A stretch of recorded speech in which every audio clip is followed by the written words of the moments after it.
아무리 유명하시더라도 저랑 공부 스타일이 안 맞으면 그냥 안 맞더라고요. 애들 유료회원이면 교수님들을 고를 수 있으니까 과목별로 나만의 드림팀을 만드는 느낌? 저랑 꼭 맞는 교수님을 선택할 수 있었던 게 합격 비법이었던 것 같아요. 187페이지 볼까요? 187페이지 법률행위의 목적. 먼저 서술에 가서 동그라미 1번 제가 읽어보겠습니다. 법률행위의 목적 괄호 뭐로 되어 있죠? 내용이죠. 그러니까 목적이란 말과 내용이란 말은 같은 말입니다. 법률행위의 목적, 법률행위 내용 같은 말이고요. 법률행위를 하는 자가 그 법률행위에 의하여 발생시키려고 하는 뭘 말한다? 법률 효과, 그 법률 효과 키워드예요. 그러니까 법률행위의 목적은 뭘 말한다고요? 법률 효과를 말한다는 겁니다. 그래서 갑은 뭘 해줘야 될까? 을은 뭘 해줘야 될까? 이게 바로 법률행위의 목적이 되는 거예요. 그런데 2번은 여러분 읽어보시기 바랍니다. 법률행위가 뭐 하기 위해서는 유용하기 위해서는 네 가지를 갖춰야 되죠. 네 가지가 확가적사죠. 법률행위의 목적은 확정성, 가능성, 적법성, 사회적 타당성 갖춰야 되고 세 번째 세 번째 줄 끝에 가면 이 중 어느 하나라도 결한 경우에 그 법률행위는 뭐로 된다? 불성립이다 이렇게 안 되죠. 뭐로 된다? 무효로 된다는 겁니다. 무효. 자 이제 요 공부를 좀 해보도록 하겠어요.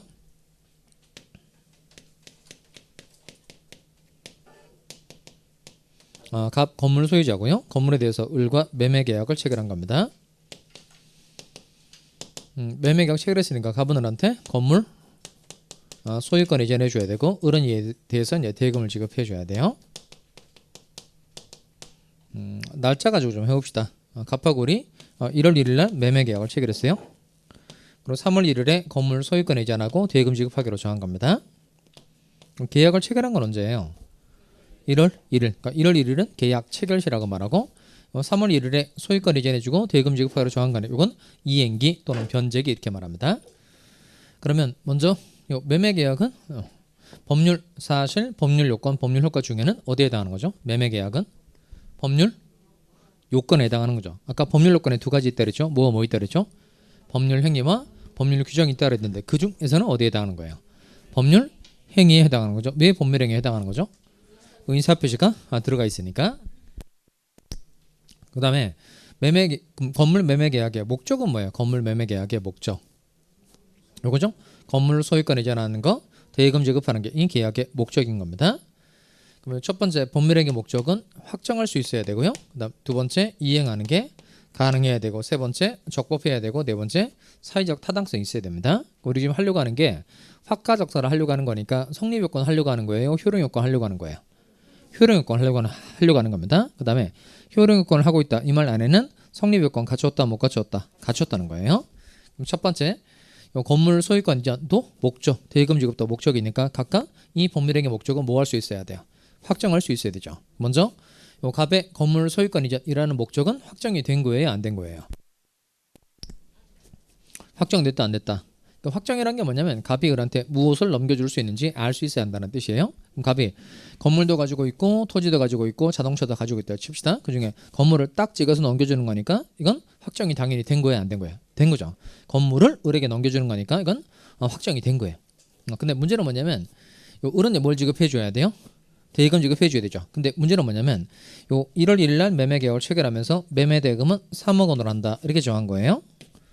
그럼 매매 대금은 3억 원으로 한다라고 계약 체결시에 다 정한 거야. 그럼 이건 확정이 된 거예요? 안 된 거예요?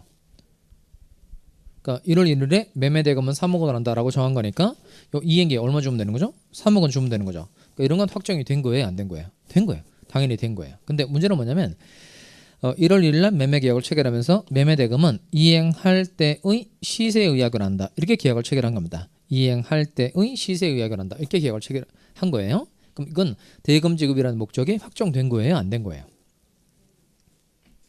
확정? 된 거죠. 그러니까 이 부동산의 시세라는 게 늘 있어요? 없어요? 있죠. 등락 변동이 있잖아요. 그러니까 이행할 때 시세에 의하여 한다라고 계약을 체결했다고 하더라도 3월 1일에 이 건물의 시세를 살펴보니까 3억 2천만 원인 겁니다. 그럼 3억 2천만 원 주는 거죠. 그다음 이행할 때 시세에 의하여 한다라고 계약을 체결했는데 3월 1일 날 와보니까 이 건물이 2억 8천인 거예요. 그럼 얼마 주면 되죠? 2억 8천 주면 되는 거죠. 그럼 이렇게 확정이라는 건 뭐냐면 계약 체결 시에 다 확정될 필요는 없고 이행기에 무엇을 이전할 건지 이행기에 얼마의 돈을 줄 건지 알 수 있으면 된다는 거예요. 그러니까 확정은 법률행위 성립 당시에 다 확정되어야 된다. 이행기까지 확정할 수 있으면 된다. 이행기까지 확정할 수 있으면 된다는 겁니다. 그게 밑에입니다. 동그라미 2번 확정성이라고 되어 있는 거 찾으셨어요? 거기 동그라미 1번 세 줄 나와 있는데 잘 읽어보세요.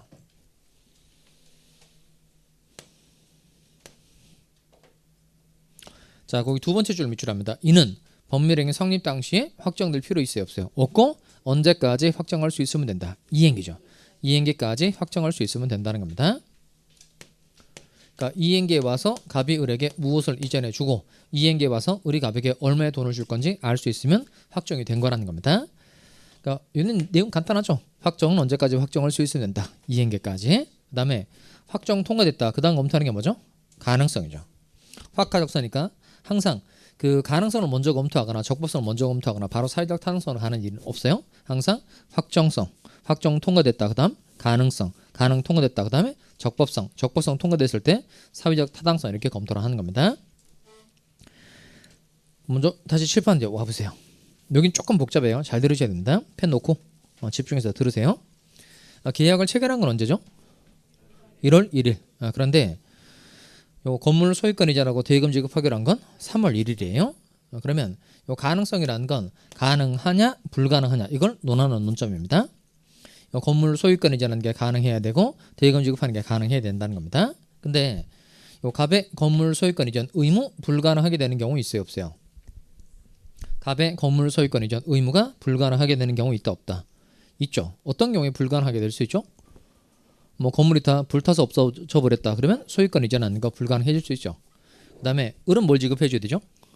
대금 지급해 줘야 되는데 을의 대금 지급 의무는 불가능하게 되는 경우가 있다, 없다? 없어요. 이게 없다는 거예요. 여기를 좀 이해하셔야 됩니다. 건물 같으면 건물이 홀라당 불타서 없어져 버린 거예요. 그럼 다른 건물로 바꿀 수가 없잖아요.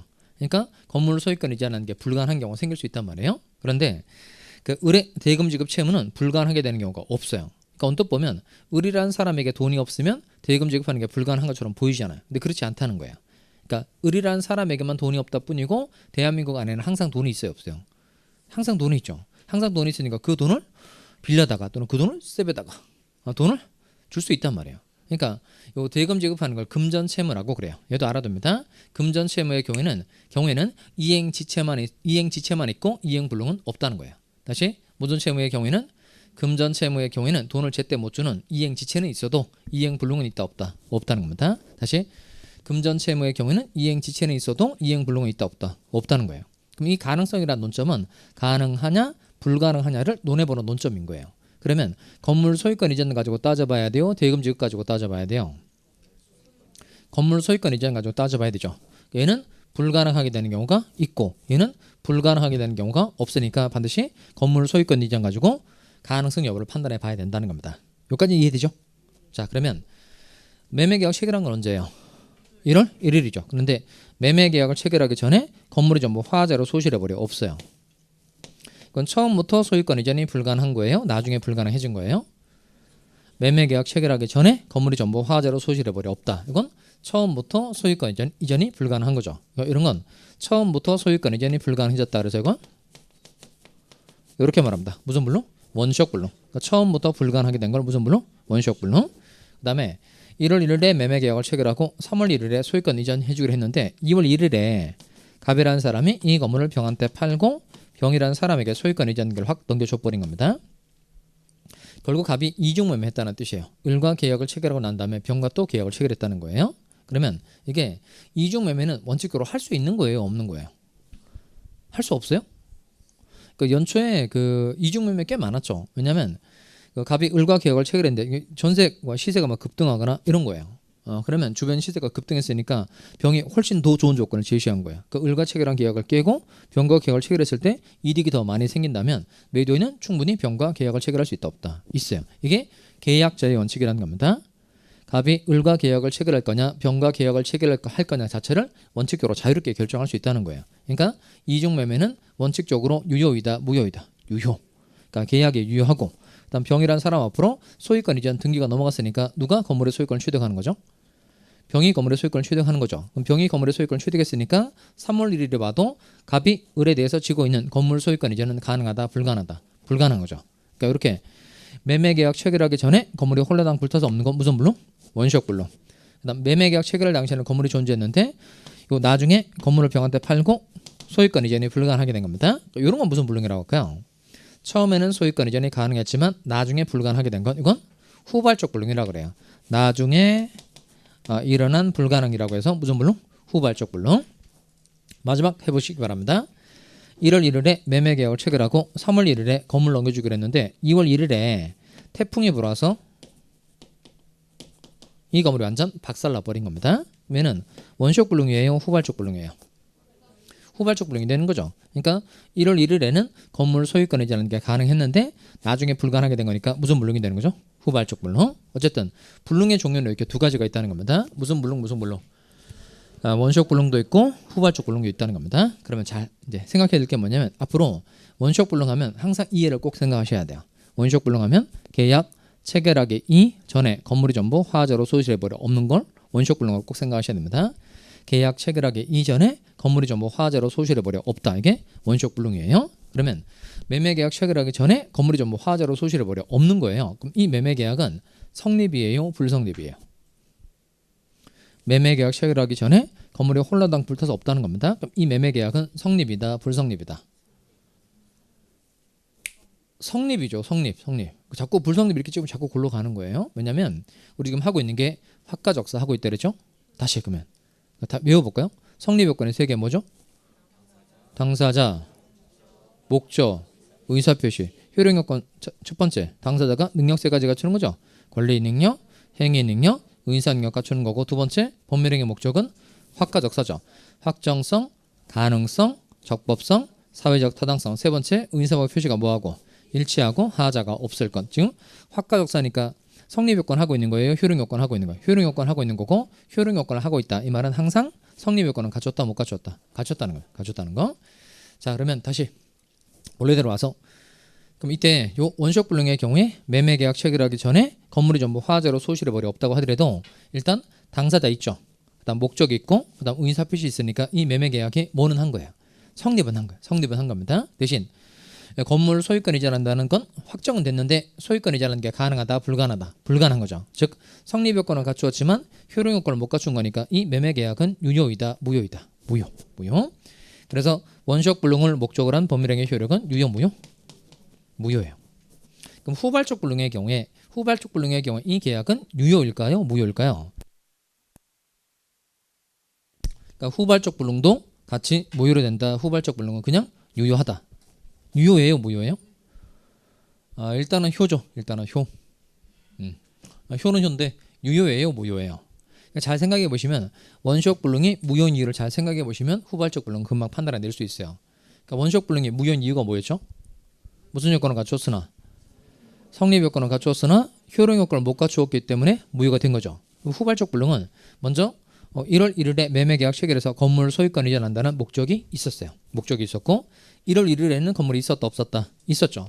그러니까 1월 1일에는 건물이 있었으니까 무슨 요건도 갖춘 거예요? 효력 요건도 갖춘 겁니다. 성립 요건도 갖추었고 효력 요건도 갖추었으니까 이 매매계약은 그대로 뭐하다? 유효. 자, 그러면 원시적 불능은 유효 무효?